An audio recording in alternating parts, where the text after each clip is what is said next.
Man, this thing's really coming together quick. It really is. It's a nice kit.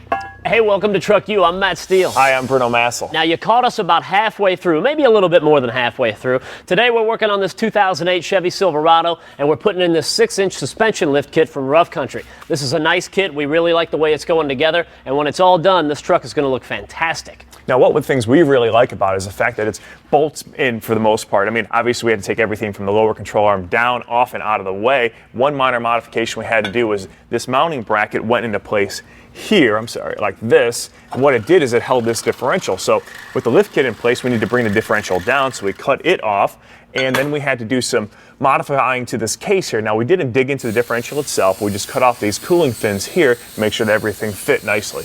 There was one more bracket that we had to cut off, and that was this bracket. It was up at the front side of this differential, kind of up in there like that. So we got that up and out of the way. That way we could drop the differential down where it needed to be for the suspension kit. Now, at this point, we're ready to start putting the puzzle back together. It all started right here with this rear cross member. We got that into place. Then you kind of work your way forward, and you see what's going on back in here. There was another drop bracket kind of up in here that kind of mounted the differential up on the top side. Then you've got this front cross member right here, and it's all held together with this big skid plate. So you kind of put all this back together at one time, and once it's all done, and once everything's bolted back together, this is going to be a nice, good, strong unit right there. Yeah, not only does it look good, but it's a precision unit because it's all laser cut. This way, everything lines up and all the bolt holes work, which is nice. Now, yes. Another neat piece of this whole kit is this front knuckle. Now, it's made of one-piece cast steel, and the deal is it's going to push our wheels down 6 inches. Now, this is the old one. You can see the mounting points are lined up pretty much even to give you a point of reference.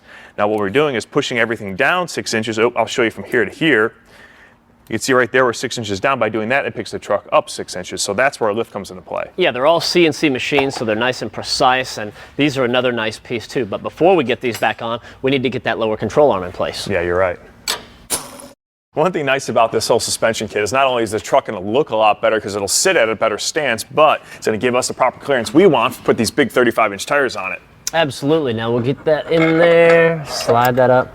Let me get this started. That way it doesn't fall on us and we don't get any little surprises. All right, that's good. It? Yep, okay. That's not going anywhere. Now, one thing you'll notice, we went ahead and put on our hub assembly onto the steering knuckle. Now, keep in mind that you want to have the proper orientation because if you don't, well, when at the end of it, you're going to have to take it all apart and put it on the correct way. What we want is the ABS to be up on top, our adapter there, and our dust shield to be the front so our brake assembly can get on the back. Now, when you're tightening down this whole knuckle assembly, basically on the top and the bottom, you've got 2 ball joints. Now, if you're lucky, they'll seat themselves and everything will be fine and you can tighten them right up. But if that's not the case, you might have to just apply a little bit of pressure right there. That's just going to make life a little bit easier. And that way you can just zip it up and it won't spin out of control on you. All right, I got it, man. Right? You got that? That's fine. All right, cool. Now, also, on this side, we dropped the differential down a little bit, then we dropped the whole knuckle assembly down a little bit. So there was a little difference in the distance from here to there. Now the kit comes with the spacer right there that's going to make up for that gap in distance. So that's another nice thing about the kit. What we want to do, though, is get it out of the way for the time being because we're going to need a little extra clearance to go ahead and get our axle into place. So we'll put it in first, and then we can put that adapter back in. You got that? Yeah. And one thing to keep in mind, a little tip for you guys, anytime you're using stuff with suspension, you want to stay nice and tight. So put a little thread lock around the bolt and make sure you tighten it down to the appropriate spec because last thing you want is suspension coming apart. That can get ugly quick. Words to live by. Okay, so what we're doing is putting the torsion bar back into place. Now, most people don't realize that on most of your IFS four-wheel drive trucks, you don't run a front spring. Instead, you run a torsion bar. The way this works is you use a key like this, put it on the back side of it, and what you're doing is putting a twist into the torsion bar, and that's going to give us your spring. So by this little adjustment here, it's got a set screw, it's going to push up on it, put a twist on or a preload, and that's where you're going to get your spring effect from. Now, what we're trying to do, though, is compensate for our lift kit with these little brackets.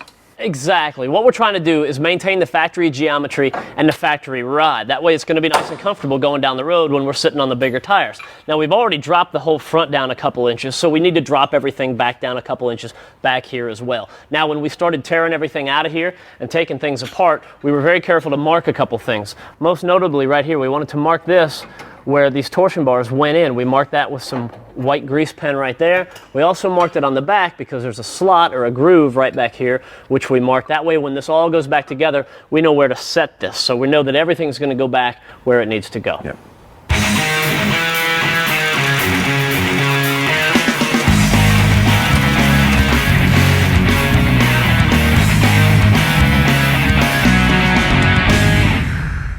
It always makes life a lot easier if you use the right tool for the job. Now this is your torsion bar tool, and it's specifically designed for this particular job. So we run this up here. There's a little groove up on top that we can get that top nub into. That way it's not going to roll around on us. And then this will actually get up into the little nub on the bottom side of the key. Now as we're turning this, we're rolling the key upwards, and we want to keep it moving and keep it moving. We're going to have to, use a lot more power than just my hand on it here in just a second, but we'll turn that key up to where we want it. Once we get the key where we want it, we take this little piece, and this will slide in right there into that opening. And that'll hold the key in place, and then when it's all done, we'll slide this bolt up in there, and that'll hold everything together. Now, there's a lot of pressure and a lot of tension in here, so it's always a good idea. Keep your fingers out of that hole, because if something does break loose, it's no match, or your finger's no match for that key when it comes slamming down. And speaking of things going wrong, I mean, that's a pretty good little C-clamp right there. Wow. It's not a cheapy one, and that's exactly what can go wrong.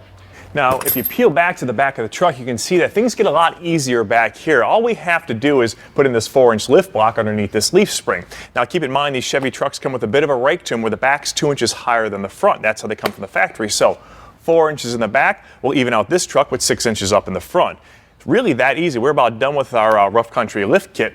You can see that we've got a couple loose ends we need to tighten up. We'll take a break and get all that stuff tightened down nice and good. When we come back, we've got a lot more work to do in this Silverado.